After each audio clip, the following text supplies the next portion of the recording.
क्रांती news, आवाज सर्वसामान्यांचा। शहादा खोट्या जात प्रमाणपत्राच्या आधारे बनले सरपंच। आदिवासी संघटना आक्रमक। जिल्हाधिकारी व मुख्य कार्यकारी अधिकाऱ्यांना निवेदन। कारवाईची मागणी। शहादा तालुक्यातील ग्रामपंचायत कोंढावड येथील सरपंच गोपाल भगवान कोळी यांचे वंशावळ मूळ आडनाव कोळी असताना भील असे खोटे आडनाव लावून कागदपत्रात फेरफार केले म्हणून त्यांचे सरपंच पद रद्द करा, जातीचा दाखला रद्द करा व त्यांना खोटा जातीचा दाखला देणाऱ्या संबंधित अधिकाऱ्यांवर व सरपंच गोपाल कोळी यांनी कागदपत्रात फेरफार करून शासनाची दिशाभूल करून फसवणूक केल्याबद्दल फौजदारी गुन्हा दाखल करून त्यांच्यावर कायदेशीर कडक कारवाई करा। तसेच शहादा तालुक्यातील ग्रामपंचायत खेडदिगर येथील सरपंच गणेश नारायण कोळी, अनिता नारायण कोळी यांचे अनुसूचित जमातीचे प्रमाणपत्र जात पडताळणी समिती नंदुरबार यांनी सन 2009 मध्ये रद्द केले, तरी सन 2022च्या ग्रामपंचायत सार्वत्रिक निवडणुकीत खोट्या जात प्रमाणपत्राच्या आधारे निवडणूक लढवून सरपंच पदावर निवडून आले असून त्यांचे सरपंच पद रद्द करा, शासनाची व निवडणूक आयोगाची फसवणूक केल्याबद्दल फौजदारी गुन्हा दाखल करा अशी मागणी बिरसा फायटर्स व राष्ट्रीय आदिवासी एकता परिषद संघटनांकडून निवेदनाद्वारे करण्यात आली आहे।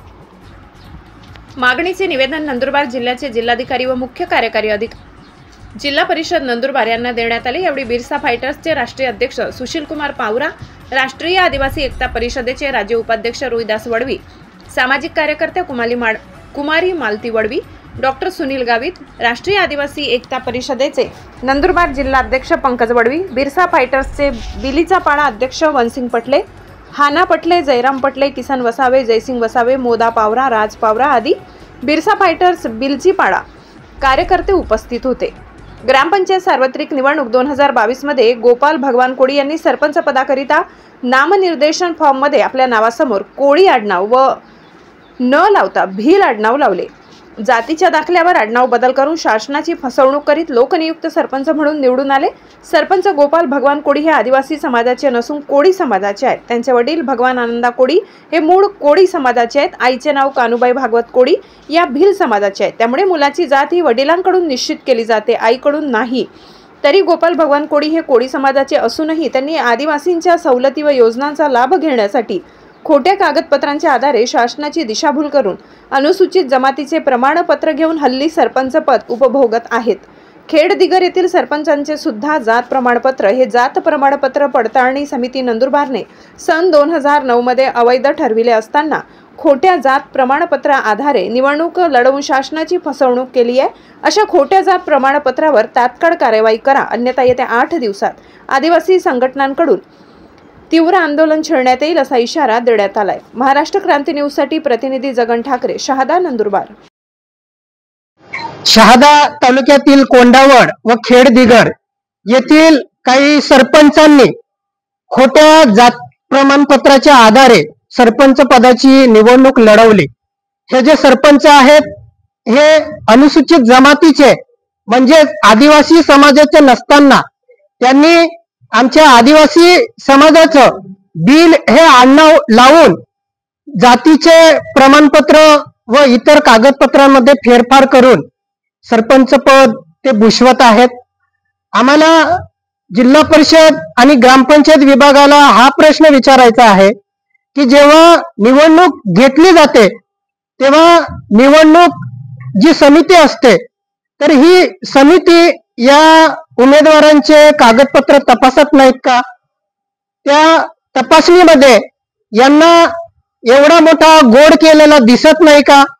जसं कोंढावड येथील सरपंच त्याचं आडनाव आहे कोळी आणि त्यांनी कोळी आडनावाऐवजी बिल हे आडनाव सर्रासपणे लावून तो आज सरपंच पद भूषवत आहे, सरपंच पदावर काम करत आहे। असा अनागोंदी कारभार या जिल्ह्यामध्ये सुरू आहे। अनेक डुप्लिकेट बोगस लोक आमच्या आदिवासी समाजाच्या जातीचा गैरफायदा घेऊन सोयी सुविधांचा लाभ घेत आहेत आणि खरा जो आदिवासी आहे तो अनेक योजनांपासून वंचित आहे। हे जे डुप्लिकेट लोक आहे हे डुप्लिकेट लोक आम्हाला दिसताय, जगाला दिसताय, मीडिया समोर यांचे पोल खोलत आहेत, तरी सुद्धा प्रशासन यांच्यावरती कारवाई का करत नाही हा आमचा सामाजिक संघटनांचा प्रश्न आहे। ही बोगसगिरी आम्ही आदिवासी सामाजिक संघटना कदापि खपवून घेणार नाही। येत्या 8 दिवसात हे डुप्लिकेट सर्वप्रथम मी मालतीवळी आदिवासी ट्रायबल लीडर. आज जे निवेदन देण्यात आलं कलेक्टर मॅडमांना, आज खरोखर नंदुरबार जिल्ह्यामध्ये हा नंदुरबार जिल्हा आदिवासी जिल्हा म्हणून ओळखला जाणारा अवघ्या महाराष्ट्रात व भारतात आहे. पण आज आदिवासी रूढी पद्धतीने पाहायला गेलो, लग्न झाल्यानंतर एक वडिलांचं नाव लागत असतं, ही एक रूढी परंपरा आहे. पण या ठिकाणी असं दिसत आहे का जेव्हा लग्न होतं, जेव्हा जी मुलगी ज्या घरात जाते तर तिच्या नवऱ्याचं नाव लागतं, नवऱ्यापासून ते एक वंश परंपरा स्टार्टअप होत असते. पण इथं आईचं नाव लावून कुठेतरी बोगस जे असतात ते आईच्या नावावरती ती फॅसिलिटी घेत असतात, हे कुठेतरी थांबणं गरजेचं आहे.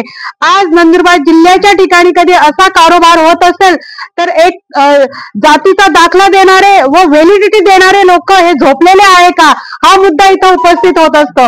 कारण खरोखर ओरिजिनल आदिवासी आहे, ज्याच्याकडे रूढी परंपरानुसार त्याची जात आहे, त्याला काय म्हणतात व्हॅलिडिटी मिळत नाही, पण जो बोगस असतो त्याला लगेच व्हॅलिडिटी मिळून जाते. तर हे देखील पाहणं गरजेचं आहे. प्रशासनाने यावरती दखल घेणं गरजेचं आहे. ओरिजिनल आदिवासीला न्याय मिळणं गरजेचं आहे. आणि ज्याने बोगस याच्यावरती फॅसिलिटी घेतलेली असेल, तो सरपंच असेल, सदस्य असेल किंवा जिल्हा परिषद सदस्य असेल, त्याला तात्काळ तिथून हकलपट्टी व्हावी व त्याच्यावरती गुन्हेगारी दाखल व्हावी व याच्यावर कायदेशीर बाब निर्माण होऊन कुठेतरी या नंदुरबार जिल्ह्याला एक सबक मिळणं गरजेचं आहे. जो आदिवासीच्या याच्याला छेडछाडी करत असेल तर कायदा सुव्यवस्थेने पण याच्यामध्ये दखल घेणं गरजेचं आहे. जोहार, जय आदिवासी, जय हिंद. ग्रामपंचायत कोंडावड तसंच ग्रामपंचायत खेडदिगर, तालुका शहादा, जिल्हा नंदुरबार या ठिकाणी 2022च्या निवडणुकीमध्ये जे कोळी असताना त्यांनी आदिवासी दाखले मिळवून ते सरपंच पद भूषवत आहेत.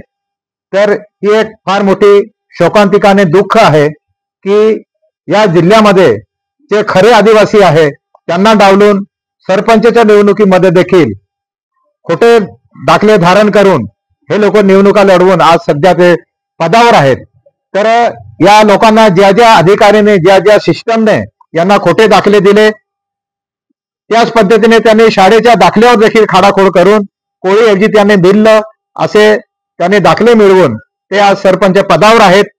तरी या जिल्ह्यातील शासन प्रशासन यांनी त्या दोन्ही गावातील सरपंचाची सखोल चौकशी करून त्यांच्या नातेवाईकांनी, त्यांच्या भाऊ बहिणींनी, काकांनी अशा पद्धतीचे दाखले मिळवले असण्याची शक्यता नाकारता येत नाहीत. म्हणून आम्ही या जिल्ह्यातील तमाम सामाजिक संघटनांच्या कार्यकर्त्यांच्या माध्यमातून माननीय जिल्हाधिकारी मॅडम यांना आज निवेदन दिलं आहे आणि त्या माध्यमातून मॅडमांनी सखोल चौकशी करून संबंधितावर लवकरात लवकर कारवाई करून त्यांचे जातीचे दाखले रद्द करून त्यांचे सरपंच पद देखील रद्द करण्यात यावं, यासाठी आम्ही निवेदन दिलं आहे. जर लवकरात लवकर कारवाई नाही झाली तरी आम्ही येणाऱ्या काळामध्ये बेमुदत धरणं आंदोलन करू असे आम्ही या ठिकाणी जाहीर करीत आहोत. धन्यवाद. जय आदिवासी.